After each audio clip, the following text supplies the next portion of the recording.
Alors, on est à Bic. Aujourd'hui, c'est le 6 juillet 2014. Et ce qu'on voit, c'est l'île aux Amours.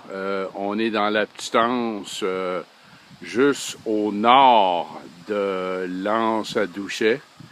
Ce qu'on voit là, c'est le Cap Enragé avec l'anse à gauche et l'anse au Boulot. Alors, c'est l'anse juste en avant de l'anse au Boulot. Et on cherchait les pistes de Saint-Roch et tout ce qu'on a trouvé, c'est ce qui reste. Alors, on peut voir ici, Saint-Roch, c'est un pèlerin qui se promenait avec son chien et un bâton de marche. Fait que ça, c'est les pistes de son chien ici qu'on voit. Mais c'est pas mal plus magané que c'était quand j'étais pour voir ça plus jeune. Mais on va se tourner. Il y a encore de l'érosion ici qu'on voit, ces rochers ici. Mais si on regarde ici comme il faut, là, on voit plus ce qui ressemble. Là, je regarde en direction ouest. Moi, je dirais ouest, à peu près sud-ouest. Et là, si je marche, ici, on voit supposément les pistes de son chien.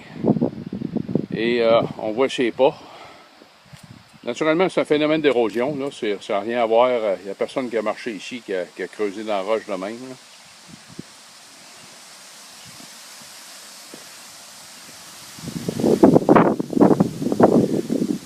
Mais c'était beaucoup plus... Moi, je me souviens qu'on pouvait marcher dans les pistes et on suivait le pas.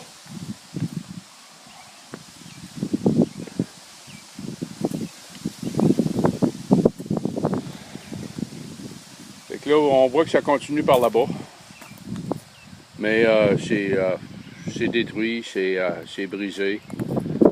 Je ne sais pas trop ce qui s'est passé, mais la dernière fois que je suis venu ici avec Lise, probablement dans les années 80, au fin des années 70, début des années 80, il y avait des chalets. Donc, les chalets ont été démolis, puis je me souviens qu'il avait fait des murs de béton ici qui empiétaient sur les pistes. Donc, au loin, je pense que ça a été démoli avec les murets de béton et tout, là, c'est parti, ça n'existe plus. Fait que c'est ça les pistes de Saint-Roch, ou du moins ce qui en reste. Et on voit ici sur la roche, ici, on voit très bien qu'il y a encore des traces d'érosion. En fait, c'est de l'érosion de petites roches pognées dans l'eau, probablement.